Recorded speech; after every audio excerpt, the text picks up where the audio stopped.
My name is Ariel Cates. I'm the Director of Marketing at the Museum of Jewish Heritage, a living memorial to the Holocaust. Now in its 24th year, the museum is committed to the crucial mission of educating our diverse community about Jewish life and heritage before, during, and after the Holocaust. As part of this mission, our Stories Survive programs are meant to illuminate the stories of survivors in their own words. Survivors have much to share about their struggles and resistance, about anti-Semitism, and about the need to be upstanders in the face of all forms of bigotry. These stories allow us to learn about survivors' experience during the Holocaust and into the present. Tonight, we are very honored to welcome Anne Kliger Axelrod. Anne was born Elizabeth Benedikt on August 25th, 1929 in Budapest, Hungary. Anne was 14 years old when the Nazis invaded Hungary, and while her story starts in Budapest, it includes moving to Italy and later to Brooklyn after liberation. April 5th was a significant day for Anne, and we will find out why this evening as Anne is here to share her story with the public for the first time. We're so glad to welcome Rick Solomon, who is here to talk with Anne. Rick Solomon is the founder and CEO of Vantage Point Consultants. He is also a co-founder and member of the executive committee and the board of directors at the Illinois Holocaust Museum and Education Center.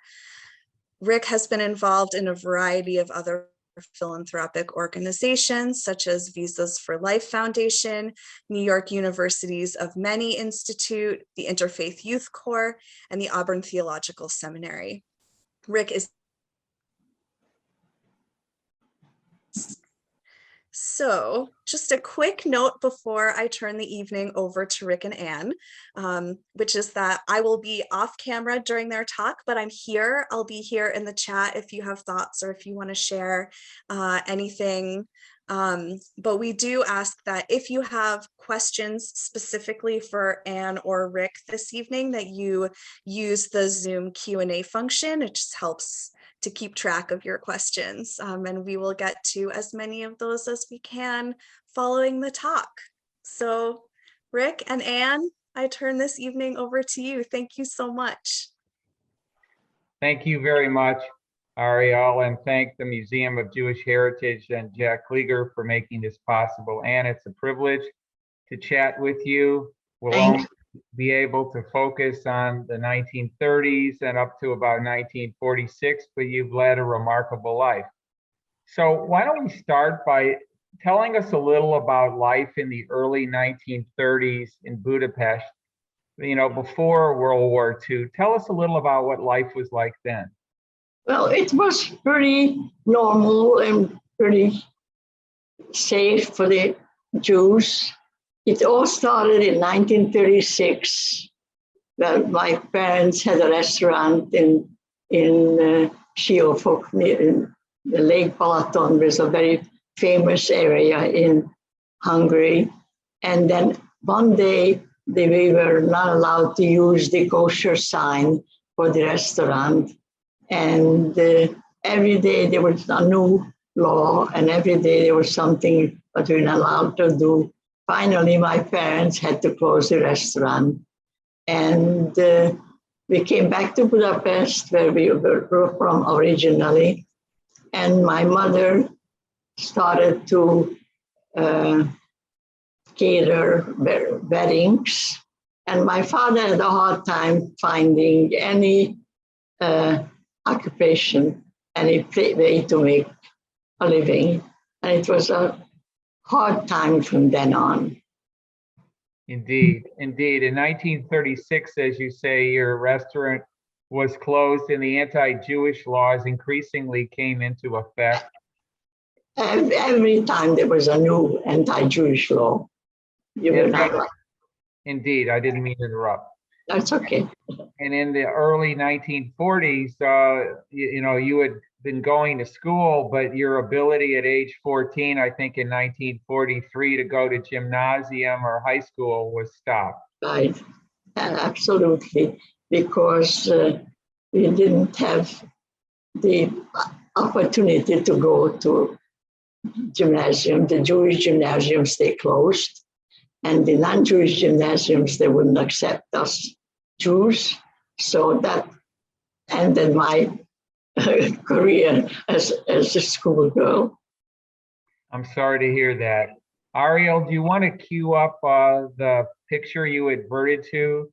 The picture which Ariel is about to put up is of Anne on April 5, 1944, with a Jewish star, and she's smiling. Just one comment before asking you to set the scene, Anne. The Nazis came in, I believe, March 19th and occupied Hungary. Right. And on April 5, you were forced to wear the Jewish star. So tell us a little about that day. And also, since that is 78 years ago to this very day, why, if I may ask, you were smiling in that photo? Well, first of all, when they took the pictures, the Nazi photographer said to me, smile. So what do? You smile. And then that was the day we took my brother to the train station because he had to go to his battalion, to the Jewish forced labor boys. He was 21 years old. And we walked him to the station. And on the way there were some other battalion people there. And they said, where are you going? So he said where he was going to, which battalion. He said, jump up, we'll take you there, a big truck. And he did. He jumped up in the truck and we stood there watching him go. And that was the last time I saw my 23 or 1-year-old beautiful mother ever. And I'll never forget that day as long as I live. Of course, very, very sad. So tell us, after that day, were you able to go back to your apartment in the ghetto, or what happened next? There was no ghetto yet. That was just when the Germans came in. And we went back to our apartments, everybody. But on our house, there was a big yellow star to show that Jews lived there. And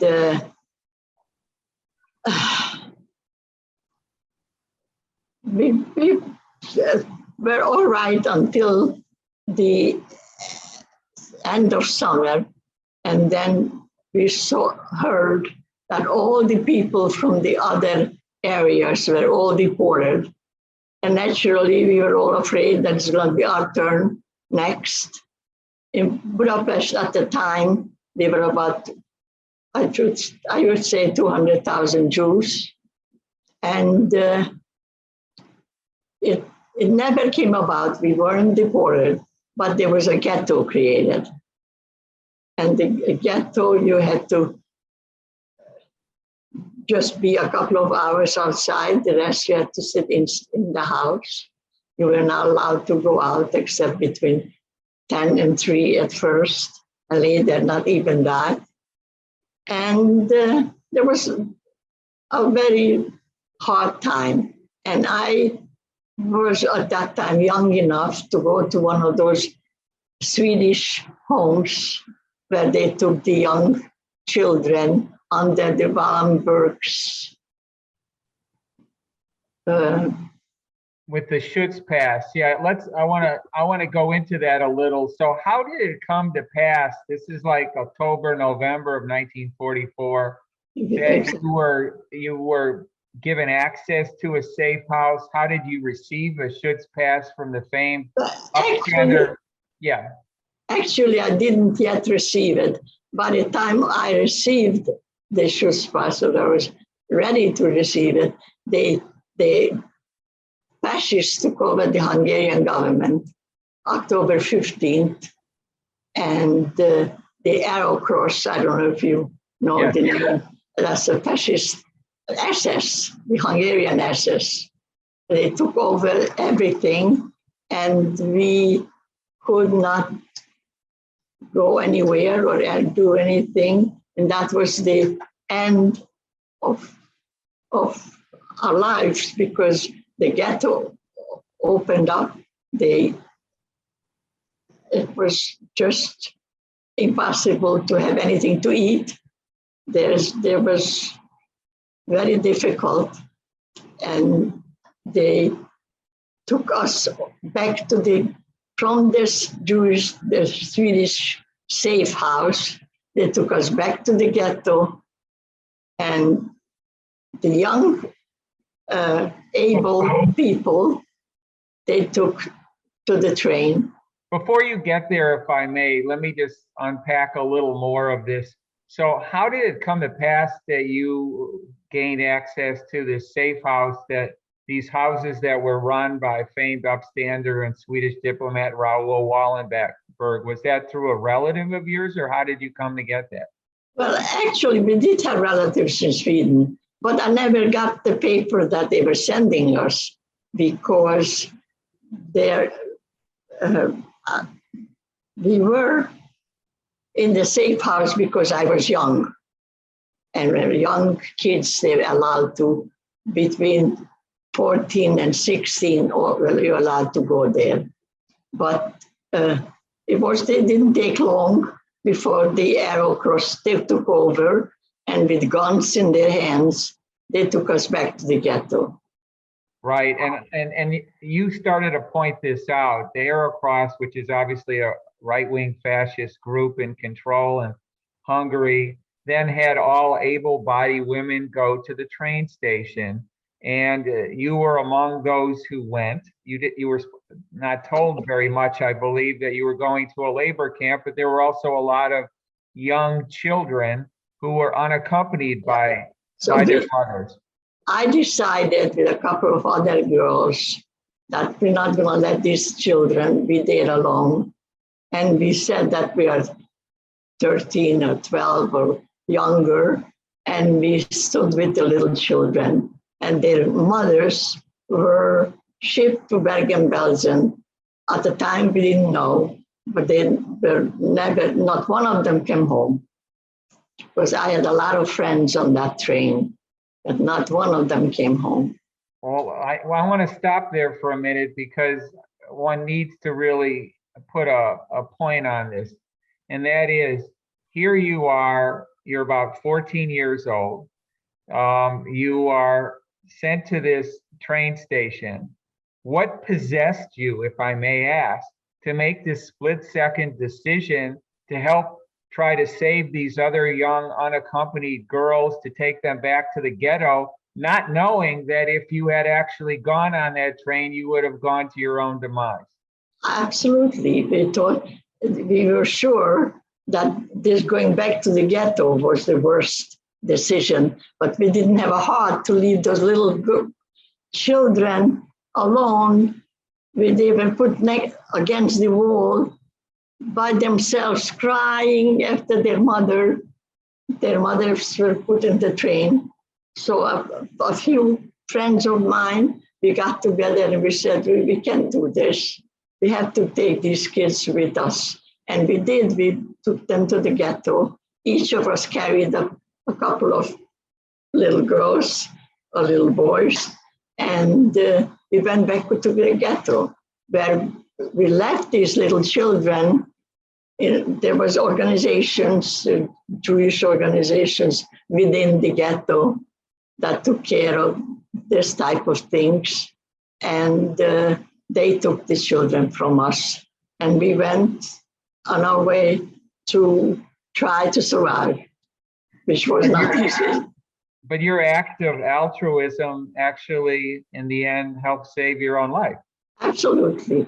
That saved our lives, because, as I said before, this train that took these young women and men to Bergen-Belsen, not one of them survived, because I had a few friends there who from our building and from this place where we were staying, and I went every day to look for them. Every day I went to their apartment, and not one of them came back. I'm so sorry. So tell me, at this point, are you still with your parents, or have they already separated from you? No, my father was already very, very sick, and they took him down to a basement in a building where all the old people and sick people were taken. And my mother, I found hiding in a next door neighbor who let her get in the middle of the night when all the other people were taken to the ghetto. She ran out and she ran into these next door neighbors who were not Jewish, and they let her come into the apartment. And then I came back to the ghetto. I had a postcard with me that I used to send my brother. Every day I used to send him a postcard. And I just took a chance and I wrote a postcard to the people that I knew my mother would go if she could escape, that's where she would go. And she was there, and my mother sent their son with 4 false papers for me, and that's how I came out of the ghetto. And that's how I got together with my mother. Before we get to your mother, tell me a little more about your father. You say he was sick and he was in a ward in the ghetto, but you made it through the rubble, I understand, and found him. And what happened to him then? I found from neighbors where they took the sick and the old people, which basement and which house. So I went, and he was still alive. And he said to me, all he wants is some aspirins and some cigarettes, if I could bring it to him. And I went to a bombed out drugstore around the corner that I knew. And I found some aspirins for him. And I found some tobacco for him, some cigarettes. And I went back and gave it to him. And I said, I'm going to bring you something to eat. And by the time I came back with some food, he was gone. Yes, your son told me that story. It took great courage for you to try to, get to him, not just once, but twice. Well, I tried, and I was young, and I could run, and if they... Sure. So tell us more about your mom. If I understand correctly the story, they were hidden by neighbors, but some of these were righteous Christian Seventh-day Adventists who... so tell us a little more about that, how they came to save your mom and how you reunited with her. Well, they were next door neighbors with us for years. And my mother went in the middle of the night. She took whatever she had and she gave it to them. Some whatever sheets, towels, whatever she had, she gave it to this lady and said, just save me for a couple of days. And then I leave, because she knew she can't stay there. They knew, everybody knew her in the building. But this lady kept her for a couple of nights. And in those couple of nights, I came, and we both ran away in the middle of the night. What time period are we talking about now? This would be November, December into January of 1945? It was the end of October, November, December, right? That was the ghetto was created. But they weren't there already. Were you then able to go with your mom back to your apartment during the Battle of Budapest, or that was all past? No, first of all, I couldn't go back to my apartment because they would recognize us. They would right away give us back over to the Arrow Cross. So that was out of the question that we should go back to the apartment.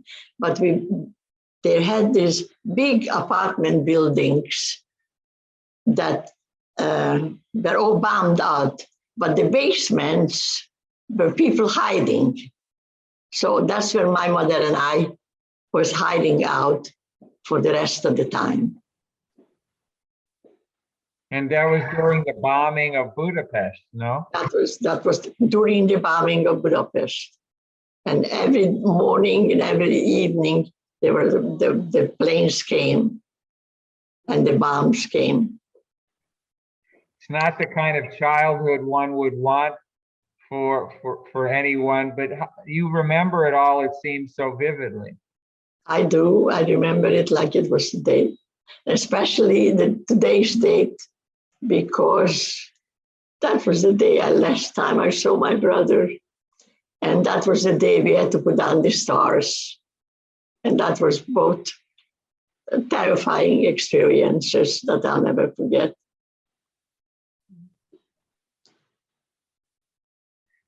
Tell us what happened next. I know we're going to come soon to how the Russians came in and the city was liberated and how you met your husband. But before we do that, what else do you recall of your time during the Battle of Budapest and otherwise that you went through with your mom? Well, we didn't have anything to eat. We were really starving. And my mother had a friend who lived not far from there. We knew where we were. I grew up there. And she said, I can't go there because people know me and they'll recognize me. But you can, because you were a very little girl when I used to go visiting with my mother there.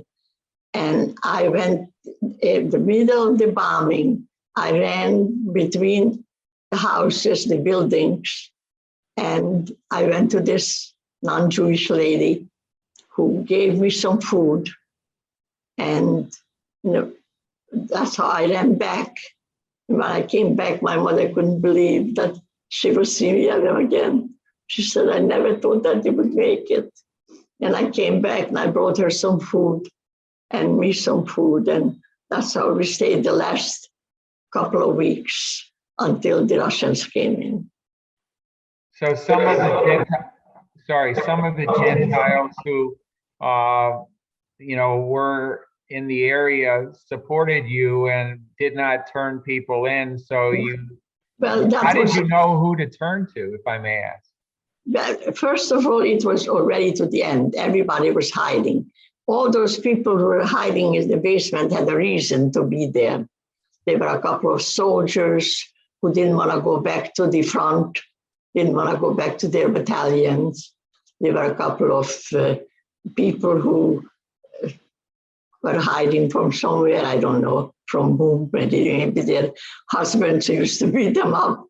But this was a basement full of people who were almost in the same, they weren't Jewish, but they were almost the same hard life like we had. And they were not out to get us. They already knew the Russians were coming in any day now, and they weren't going to take a chance of having a bad name. So they tolerated us and we tolerated them. It was we just sat in these basements until we could, until the Russians came in. As a teenager, a young teenager at this point, did you believe you were going to survive this?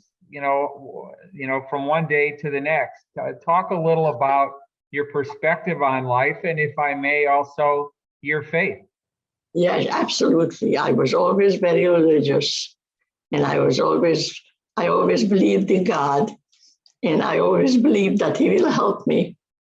And especially after I met my mother again, I was sure that He's with us and that He's going to help us through this. And we did.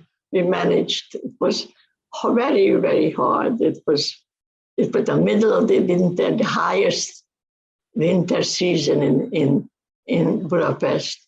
in Budapest, the weather more or less is like in New York. And the Russians came in January 19th. So we were, up until then, we were half on the streets because the basements were not warmed or anything. And it was a very, very tough going, very tough time. But I was with my mother, and we were hoping for the best. And thank God, God was good to us. God was with us. You certainly went through an ordeal, but your faith obviously helped you survive, and your courage.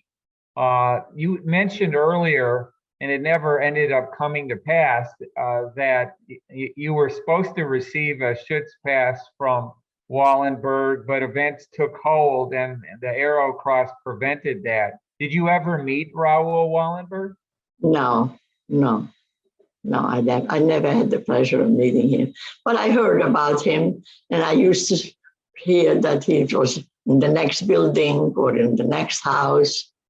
And people saw him, but I never had the pleasure to meet him. Well, before I ask you to reflect a little on this part of your life, let me take you one step further. So, as the war is coming to an end, someone it's a little later now, in June of 1945, sees you in a bread line. I want you to speak about that a little, and follows you home. Why don't you tell us a little about that story? Well, I was on a bread line 5 o'clock in the morning, and that's where my husband saw me.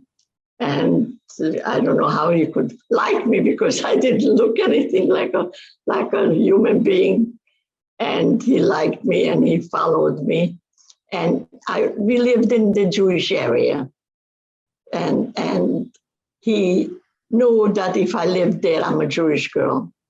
And my mother speaks Jewish. I didn't speak Yiddish at the time, but my mother did. And he talked to my mother all the time. And he was telling him to leave Budapest because it's not going to be good.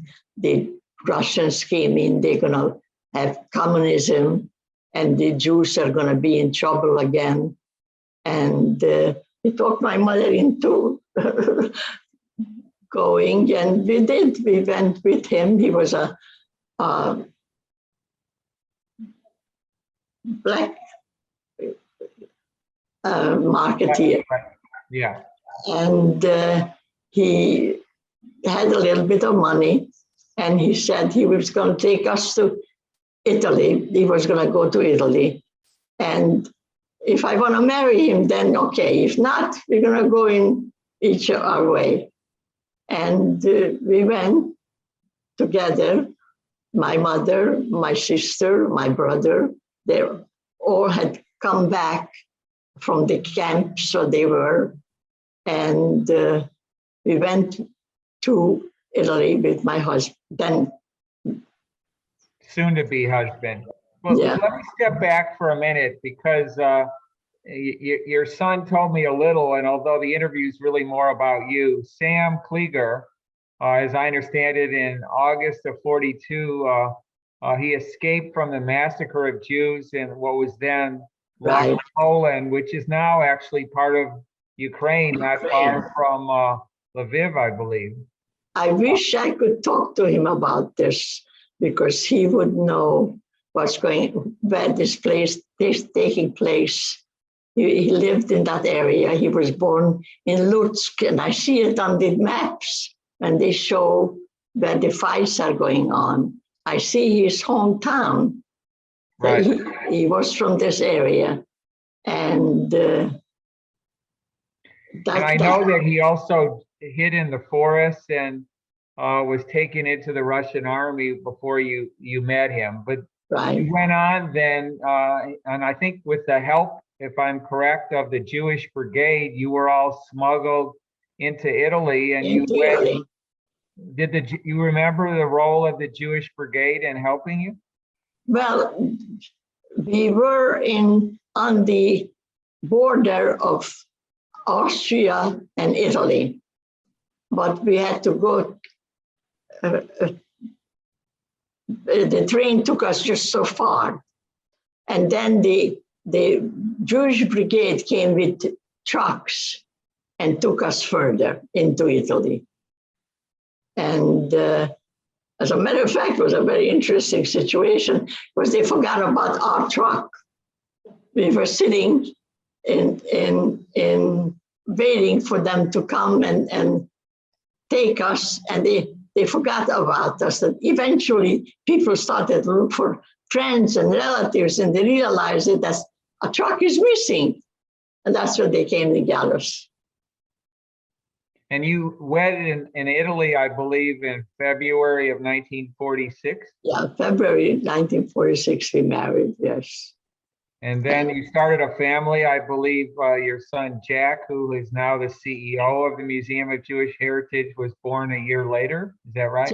Jack was born exactly a year later. Mazel tov. And what about you also had a daughter, correct? And I had my daughter, the one who is with me now. I also had another daughter. Unfortunately, I lost her. Unfortunately, she died about 15 years ago. Her name was Stella Kliger. And you came then to the United States in 1950, is that about right? 1950. My daughter was 6 months old. We came to the United States, and it took us 3 weeks to get here because there was a fire on the chimney. And I said to my husband, you know, there's a fire in the chimney. He said, das euch löschen. That's a fire on the ship, you mean? Yeah. On the ship. On the ship and in the two chimneys. And then after 3 weeks we got here and my late husband, should rest in peace, had two uncles who were a long time already in the United States. And they took us in and they gave us a place to live until when we went to work right away. And we rented our apartment pretty soon. And did you go through Ellis Island? No, we came privately because my little girl was 6 months old. I was afraid to take her to a long journey. So whatever money we had left, we paid, and we took a private ship, and we came to the United States.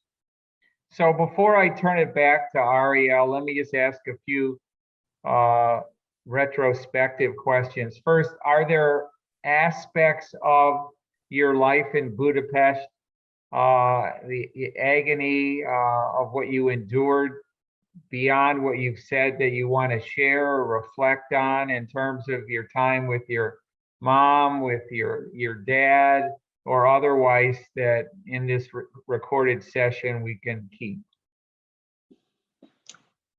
Anything else you want to add?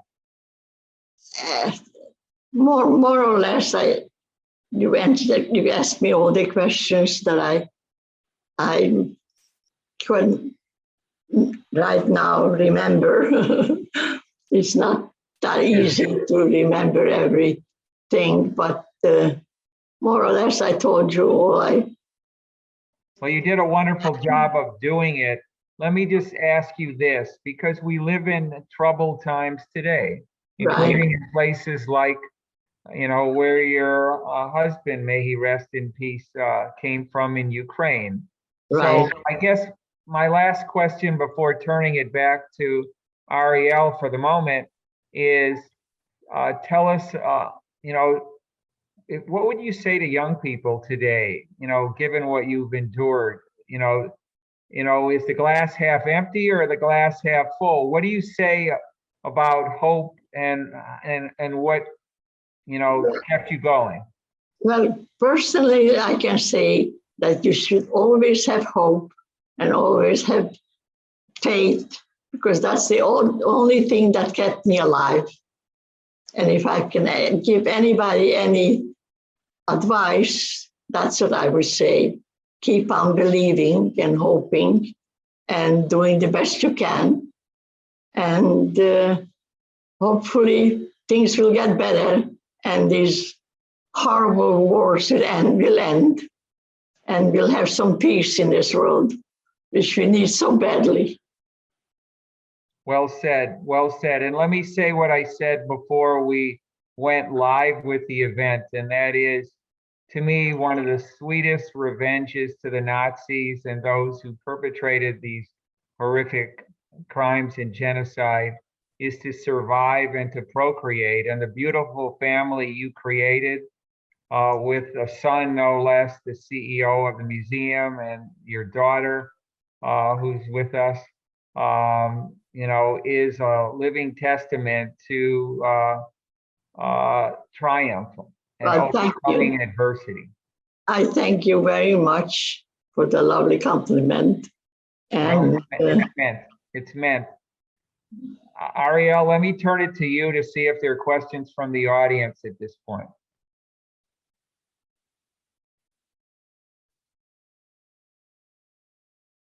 Hello again. Thank you so much for this. Hi, Hi, Anne. We have lots of questions from our community and folks who are here. Please feel free to continue asking questions as we go.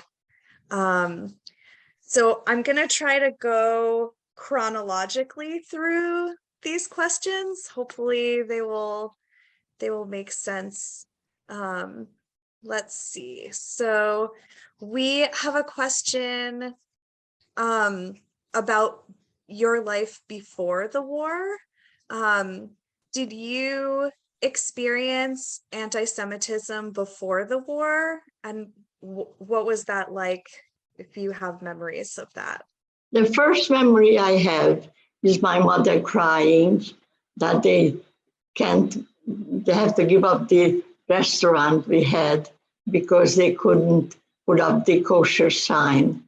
And I remember my mother saying, I don't know what's going to be, what we're going to do, but we have to close the restaurant because people would not come in if they didn't see the sign. There were restaurants all over the place, but they were not kosher restaurants. And that's the first. I was really a very little girl. I was maybe 6, 7 years old. And that's my first memory of I asked her what happened, what's the problem? And she was telling me that, telling us, all of us, we were 4 children, that we have to give up the restaurant because they won't let us have the kosher sign. And we have to go back to Budapest and see how she can make a living, what she can do. Where was the restaurant? The restaurant was in Lake Balaton. It was a very famous area in Hungary. And the place where we used to go to every year is called Siófok. It was also one of the nicest resort areas in Hungary. And that was the first time I really came face to face with a horrible anti-Semitism. Thanks. Okay, let's see. We have some questions, and it makes sense if the restaurant was kosher that would have to would have to happen. But we have some questions about how the Nazis knew. You mentioned that there was a yellow star on your home. How did that happen? Well, that was much later. That was after the Germans came in 1944. Then they had to put up a big yellow star on every Jewish home. That was just before we put on the star individually. But right away when they came in, you had to put on the big star on the homes. And then later on, maybe how much later, it was April 5th. Today is the anniversary. April 5th, we had to put on the star, and the Germans came in March 19th. So it was within 2 weeks, all this happened. Wow, it's incredible. We have also some questions about your siblings and relatives, about the camps that they were in, and how they managed to survive, those who did. Well, my sister was in a camp in Austria, and she survived. She came home very sick, and only my mother's devotion that she gave her all kinds of food to survive. She had tuberculosis. She was sent to a sanatorium. My mother used to go there every day, bring her food, because the doctor told her, if you'll be able to feed her, if you're able to get her back on her feet, maybe you'll have a chance that she'll survive. That was my sister. My brother, my oldest brother never came home. So from him, we never heard. And my younger brother was also in a camp he ran away from. He said, one morning, I just felt that I'm going to get killed here. And he ran away to another town. He had a piece of paper, identification paper, that they somehow forgot to put in that he was Jewish. So he put in himself that he was Catholic. And in this identification paper, he went from town to town. He settled in a town near Austria.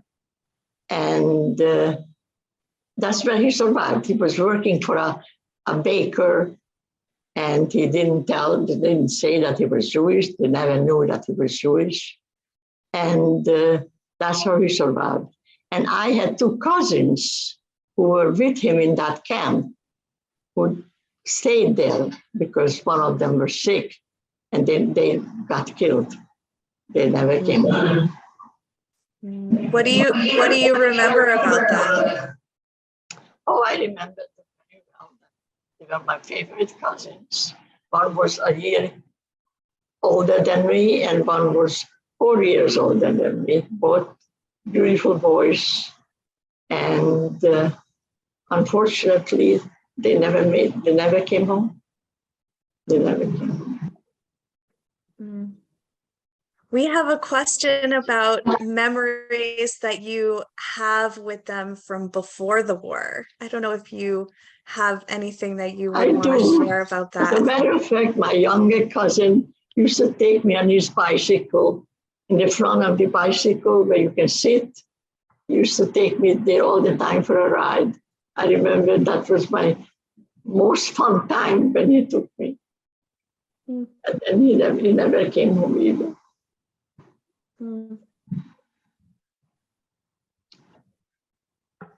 Thank you. Thank you for sharing all of this. We have a question about the neighbor who you and your mom stayed with. There are a couple of questions that we have about food. How did you eat? What did you eat? How were you fed by people without raising suspicion? Well, these people had given us some food, very little, but just to survive. And we were there overnight. And then they had a young boy, and he had friends downstairs that knew me, and he said that he needs some papers for me so I'll be able to get out of the ghetto.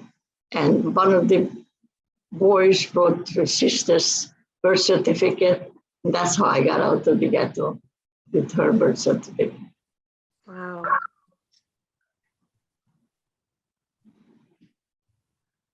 Amazing. Yeah. Okay. Yes, good. So looking then forward into liberation, what was your time like in Italy, and then how from there did you end up in America? Well, when I was in Italy, I was already married, and my husband also did the black marketing business there. They used to sell cigarettes from the American soldiers, and that's how he made a living. And we were there almost 5 years.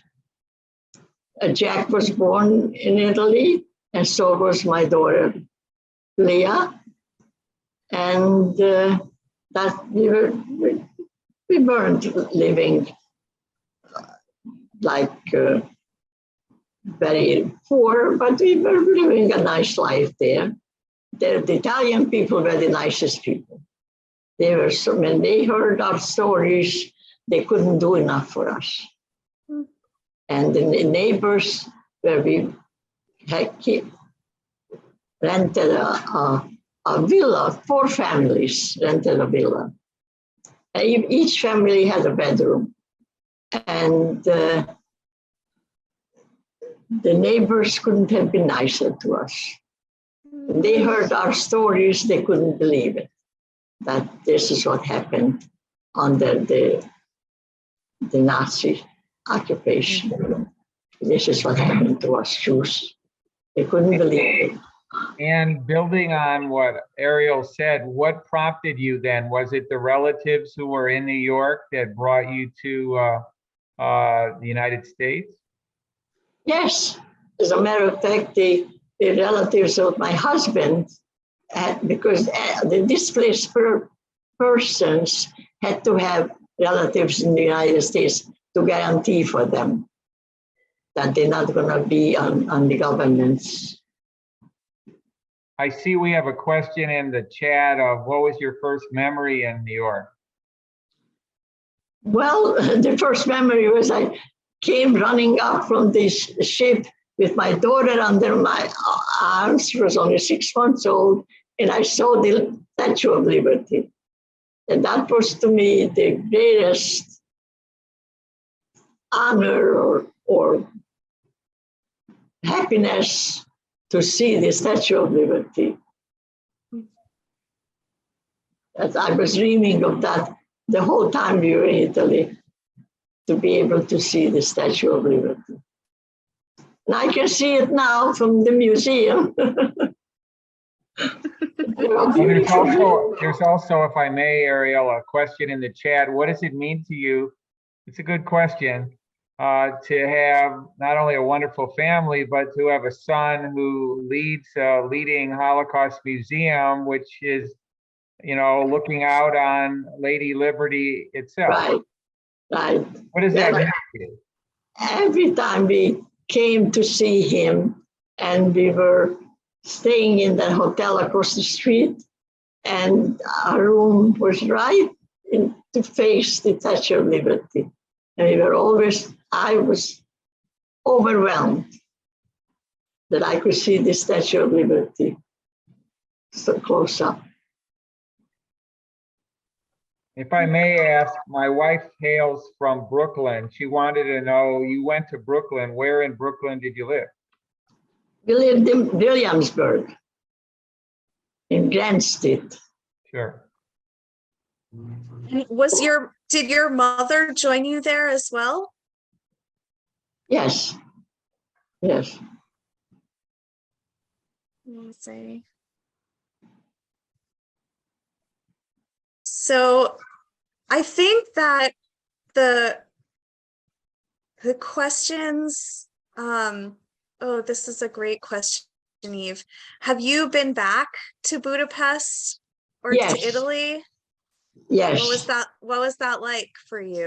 Well, I went back to Budapest with my sister and my cousin. And the first thing we went to the cemetery because my father actually died in Budapest. So we had an opportunity to bury him in the Jewish cemetery. And we went to see my father. We put up a stone for him, and my sister and I. And it was heartbreaking, but at the same time, we had a good time to see that we can come back and show them that we survived and we are here. And we came back.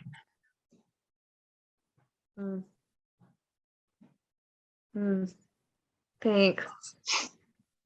Yeah, the questions that we have left that I want to ask you are, they're about your faith and, you know, the 30,000 foot,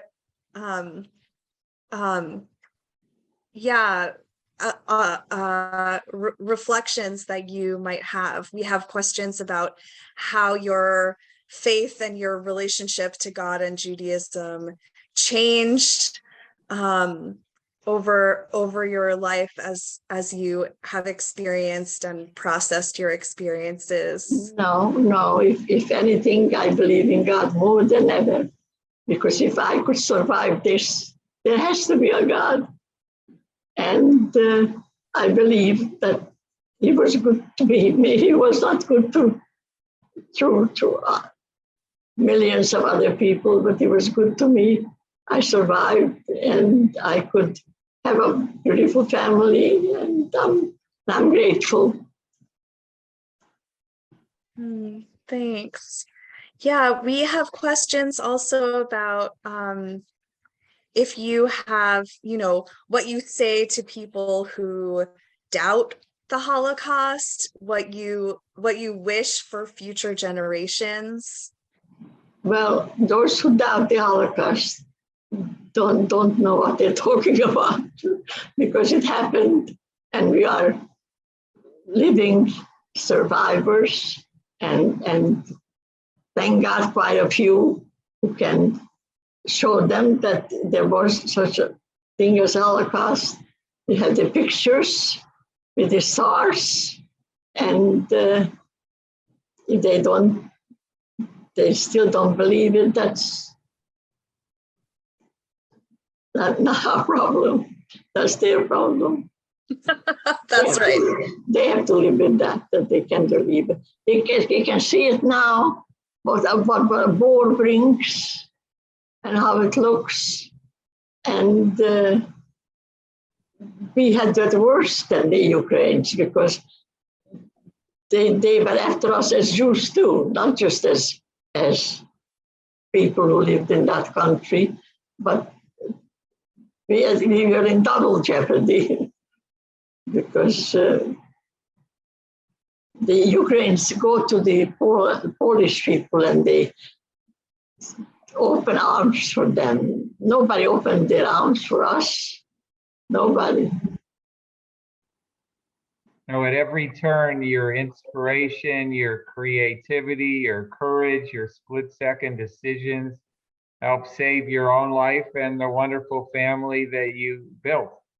I think that's a key lesson from all this. for my sake, I'm just going to say it's inspiring. And as Ariel said at the beginning, it's so critical that stories like this from first generation survivors like you, with complete acuity as you are, Anne, and have, need to be told. And so I'm grateful to the Museum of Jewish Heritage, Ariel Cates, and of course to Jack Kliger, your wonderful son, for making this event possible. And I just want to thank you, Anne. I don't want to stop Ariel from asking another question or closing the program, but I just wanted to say that. And yes, people are asking, this will and has been recorded.